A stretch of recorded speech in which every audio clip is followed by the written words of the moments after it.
gente, tudo bom com vocês? Eu sou a Alice e esse é o Ali aqui e hoje a gente vai falar de Coringa Delírio A2. Então se você ainda não é inscrito aqui no canal, se inscreve aqui embaixo e deixa seu joinha nesse vídeo.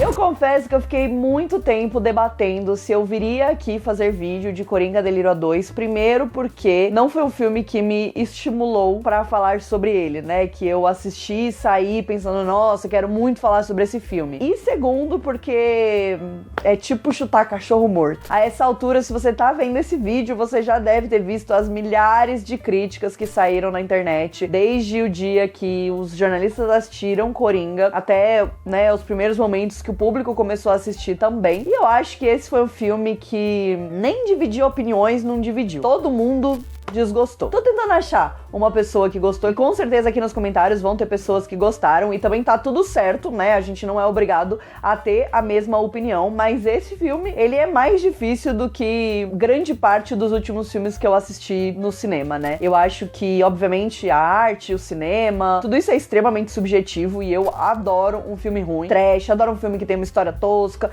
eu adoro, né, filme de ação ruim, eu amo essas coisas. E filme de super-herói, a gente sabe que também, assim, é um gênero difícil, tanto que a gente tem filmes que são excelentes e maravilhosos, a gente também tem filmes que, minha Nossa Senhora, como é que deixaram esse filme existir? Mas eu acho que o problema de Coringa Delírio A2, ele tá em um outro patamar ainda, e que é muito triste e até muito frustrante, né? Como eu falei, esse foi um filme que não incentivou a falar sobre ele, né? Mesmo quando eu assisto um filme que eu não gosto, e vocês sabem que às vezes isso acontece, eu adoro sentar aqui e ficar meia hora falando mal do filme, eu amo fazer isso. Quando é um filme que eu não gosto, porque eu acho que tá tudo certo, a gente não é obrigado a gostar de tudo que a gente assiste, e tem certas coisas que vão funcionar pra gente, e que não vão funcionar pra outras pessoas, e que não vão funcionar pra gente, e vão funcionar pras outras pessoas. E eu acho até que esse é o caso do primeiro Coringa, porque foi um filme que, obviamente, foi extremamente aclamado por uma parte da crítica, mas também foi extremamente criticado, né? Um filme que você assiste e é isso, ou ame ou odeie, né? Você acaba sendo afetado por aquilo que você tá assistindo. E eu acho que pra mim, a coisa mais triste de Coringa Delírio A2 é que ele não me afetou de forma nenhuma nesse quesito. Eu nem gostei do filme e quis falar sobre ele, tipo, nossa, porque isso foi genial, isso foi incrível e etc. E eu também nem desgostei do filme a ponto de querer criticar ele, porque eu acho que ele é um filme que simplesmente não te oferece nada, né? Eu saí desse filme com a sensação de que ele era um grande interlúdio de uma história que o Todd Phillips gostaria de contar sobre o personagem do Arthur Fleck. E eu acho que nesse caso de Coringa Delírio A2 é triste porque a história do Arthur Fleck foi contada no primeiro filme, né? Eu sou uma pessoa que tô do lado das pessoas que gostaram muito do primeiro Coringa, eu assisti mais de uma vez, inclusive, em todas as vezes que eu assistia, eu sinto que foi um filme que me estimulou intelectualmente de uma forma muito legal. Mesmo que seja pra dizer assim, o filme faz uma crítica X, ou faz uma crítica Y, ou isso ou aquilo. Então, eu acho que ele tem coisas e elementos que você assiste e gera um debate interessante, geram colocações legais, né? Geram sentimentos legais na gente, da gente falar, pô, mas aquilo me fez pensar, nossa, mas aquela cena, e a fotografia,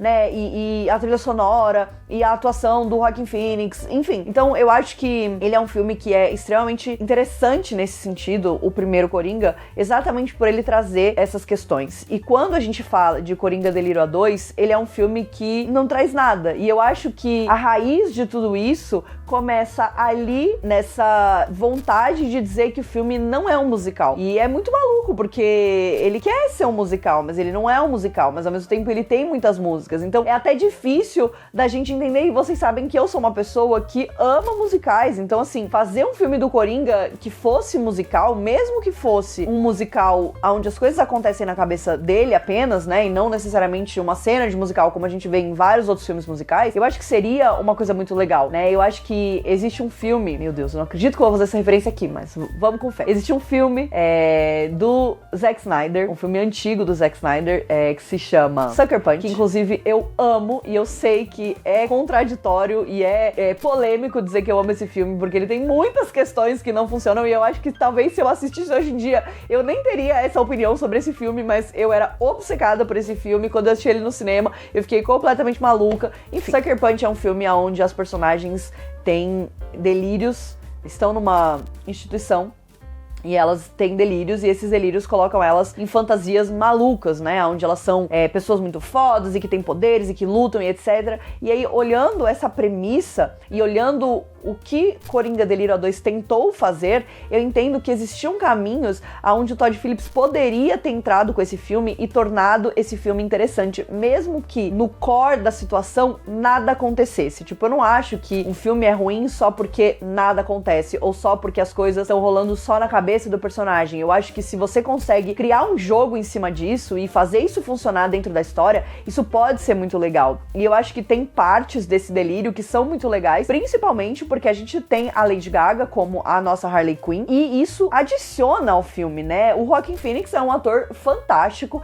ele entregou uma performance maravilhosa de Coringa no primeiro filme, então eu não tinha dúvidas de que ele entregaria também essa performance aqui. Mas eu acho que o roteiro do filme e a direção do filme deixam as coisas tão colocadas, assim, jogadas ali, que o próprio Joaquin Phoenix tem dificuldade e a Lady Gaga também, porque afinal de contas ela não passa de uma grande coadjuvante ali pra aquela história, né? Obviamente ela é a pessoa que acaba trazendo alguns estímulos a mais pro filme e pro personagem, porque afinal de contas, até o momento em que ela chega, ele tá ali meio que num estado extremamente catatônico, e depois que ela chega, ele começa a voltar, né, pra aquela personalidade dele de Coringa. Mas eu sinto que é um filme que gira em círculos e que ele não te oferece nada de estimulante, nada de interessante, né? Então, mesmo as cenas musicais, esses momentos onde a gente tá dentro da cabeça dos personagens, tudo isso poderia ser muito mais interessante, né? Então, se você vai fazer um filme, você vai adicionar músicas e você quer que essas músicas ajudem a contar essa história, que é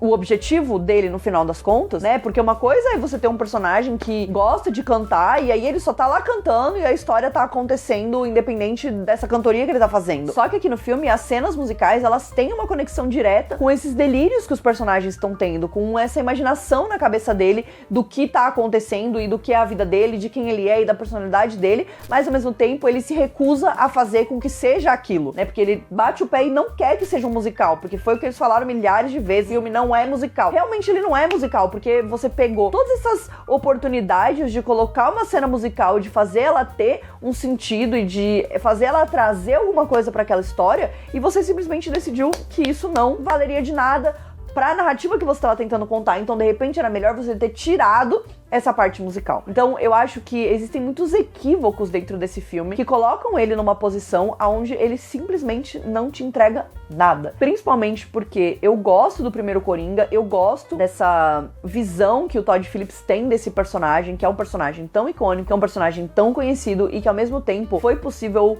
pegar esse personagem e contar essa história que ele queria contar e trazer essa narrativa que ele queria trazer. A gente entra num ponto aonde parece que ele não tem nada pra dizer, o personagem não tem nada pra dizer, a história não tem nada pra dizer e os delírios não tem nada pra dizer. Então, no final das contas, você assiste um filme que é muito vazio de propósito, né? E eu sou a favor de filmes contemplativos, eu sou a favor de filmes onde a gente vai fazer um pedaço daquela vida, né? Que fosse um filme sobre o delírio do Coringa dentro do Arkham, né? Então ele tá ali, ele tem um vislumbre da Harley Quinn, e aí ele começa a sonhar com essa pessoa e imaginar a vida deles, e que ele viva nesse delírio. Não tem problema, né? Não tem problema as coisas serem lúdicas ou falsas ou imaginativas nesse sentido. Mas conte alguma coisa, estimule a audiência e o público de alguma forma. E eu sinto que ele não faz isso. Eu sinto que ele repete questões e situações que a gente já viu no primeiro filme, e que se esse filme fosse te trazer coisas diferentes, tudo bem ele repetir os mesmos temas, porque afinal de contas, acho que ainda são extremamente válidos, mas ele não te oferece nada de novo. Ele te traz um universo novo, mas ele conta uma história que tá muito conectada com aquela história do primeiro filme e com aquelas coisas que a gente sabia do primeiro filme,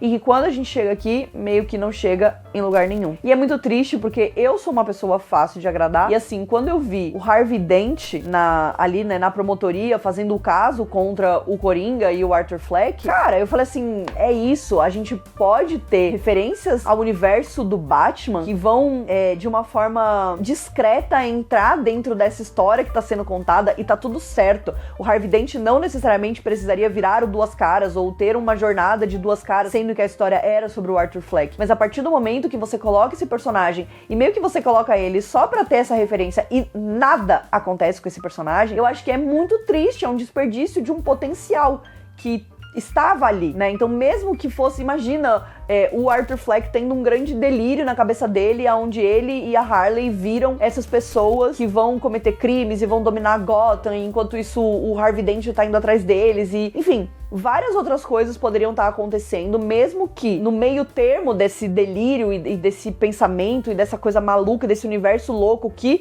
o Arthur Fleck vive na cabeça dele, poderia estar rolando o tribunal, o julgamento dele, né? Tudo isso. Mas eu sinto que, no final das contas, ele só coloca cenas muito soltas. Eles dançam ali no topo do prédio. E eles, né, tem ali um programa de TV que eles cantam uma música. Mas qual é o propósito disso dentro do filme? Parece que não tem. Parece que o propósito é não ter propósito. É fazer uma coisa que é tão doida que simplesmente não faz sentido nenhum. Tipo, faltou um pouco pra eles chegarem no doido que, beleza, então tem uma mensagem. Acho que eles não chegam nesse ponto. E aí o filme, ele vira 2 horas de nada, né? E eu acho que essa é a parte mais triste, porque olhando o primeiro filme do Coringa, olhando o que o Todd Phillips fez na direção, olhando o que o Joaquin Phoenix entrega, olhando o que a Lady Gaga como Arlequina poderia entregar, a gente tinha um potencial muito, muito grande. Vocês sabem que eu fiz react do trailer aqui e eu mesma me surpreendi com o quanto eu gostei do trailer. E eu gostei do trailer exatamente porque ele contava essa história de que o Delírio A2 seria esse estímulo desse personagem. E não necessariamente ele precisaria ter uma história grandiosa por trás, não necessariamente ele precisaria contar uma super história de tribunal e de julgamento, que também, por outro lado, poderia ter sido um caminho que ele seguiria e poderia ter sido legal. Então vamos fazer o julgamento do Coringa, então vamos fazer um julgamento. Tem milhares de filmes de tribunal que são maravilhosos, que dão aula de cinema, em um filme que é literalmente ali sentado no tribunal e você tem coisas a dizer e você tem uma história a contar. E esse filme, ele só parece que não tem objetivo algum. Ele parece que é uma junção de cenas, foram colocadas uma atrás da outra, mas que não necessariamente essas cenas vão te levar em algum lugar, ou vão levar os personagens em algum lugar. E eu acho que essa é a parte mais frustrante desse filme, é que você assiste e a todo momento você pensa, agora ele vai engatar, agora ele vai, então agora a gente, na verdade, era o tribunal, na verdade era o delírio, na verdade era a Harley Quinn, na verdade era os guardas da prisão e uma crítica ao sistema carcerário dos Estados Unidos. O que é que você está trazendo pra essa história? Depois de 2 horas e 18 de filme, eu saí do cinema meio tipo assim, que eu acabei de assistir, que foi isso, né? O que esse filme entregou? E eu acho que essa é a parte triste de toda essa história. E apesar disso, obviamente, o Todd Phillips continua sendo um diretor que tem uma visão interessante, tem uma fotografia bonita, ele sabe criar frames interessantes, e eu acho que essa é a parte que mais me deixou triste, porque o trailer, ele entregava exatamente essa coisa, né, de um conceito, o Coringa como um conceito, roupas conceituais dos personagens que fazem alusão àquelas roupas clássicas dos personagens que a gente conhece, momentos ali que são icônicos, e dentro do filme, nenhum desses momentos tem poder algum, tem justificativa, tem motivação nenhuma, né? Tipo assim, nada parece que vai te levar a nenhum lugar. Então a gente vê, né, ele falando muito sobre a maquiagem, a maquiagem do Coringa, não sei o que, daí tem, né, a Harley riscando lá a boca, ela fazendo a maquiagem nele, depois ela finalmente aparecendo de maquiagem. Tudo parece que foi pensado como um elemento visual que não tem conexão alguma com a história e que no final das contas não entrega nada. E aí a gente ainda tem um final, talvez tenha sido a parte mais interessante do filme, mas que definitivamente não precisaria de 2 horas pra você chegar naquele final, que é um personagem que tecnicamente vai se tornar o Coringa que a gente conhece e que mata o Arthur Fleck na prisão. É um momento legal, né? Eu acho que esse foi o momento que eu mais fiquei tipo, nossa, meu Deus, entendeu? Porque eu acho que rola ali, né? Eu fiquei, inclusive, o filme inteiro, nossa, mas quem será que vai ser esse personagem? Porque ele tava ali sempre em evidência, né? Então, eu acho que esse foi o ponto que mais me interessou do filme inteiro. É um momento onde a gente tem esse personagem, que ele é colocado em vários lugares, você fala, tá, qual que é a desse cara? O que exatamente esse cara vai trazer pra história? E eu acho que no final, ele entrega um momento legal, que é esse momento que ele conta, né, uma piada, e aí, na verdade, a piada dele é ele esfaquear o Coringa e matar o Arthur Fleck, e aí meio que tomar essa persona pra ele, aparentemente, né, que é o que a gente analisa ali do background dele cortando a boca. Mas, de novo, assim como qualquer pedaço minimamente interessante, né, que eu acho que o filme teve, porque obviamente não foi um filme, assim,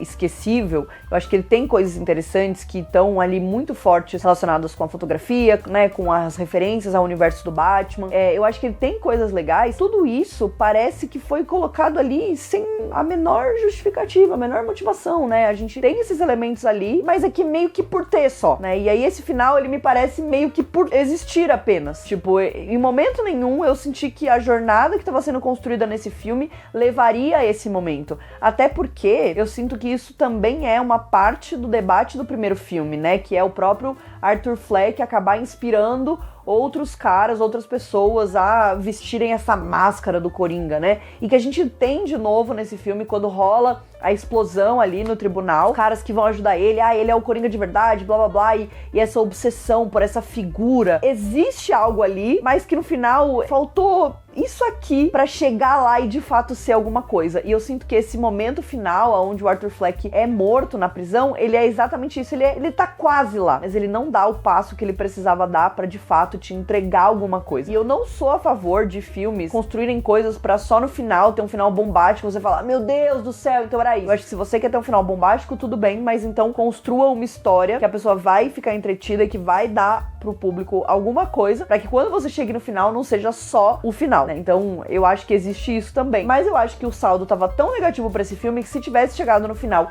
e essa cena tivesse de fato entregado uma coisa muito foda, eu ainda teria passado um mini pano pro filme. Mas do jeito que as coisas foram colocadas e como elas foram construídas, simplesmente não tem como. Não é nem que foi uma decepção, porque eu acho que a decepção ela tá em outro patamar ainda. Isso que aconteceu aqui foi quase uma experiência antropológica, porque eu sei que, obviamente, as expectativas eram altas, mas é que como você sai de um filme que eu, pelo menos, coloco ali em cima, né, um filme que tem um patamar alto, com atores bons, com uma fotografia boa, um diretor bom, como você sai de tudo isso e você faz simplesmente uma das coisas mais confusas e caóticas e esquisitas, mas de um jeito ruim de todos os tempos. É uma maluquice. Será que aquele filme do Coringa foi uma exceção?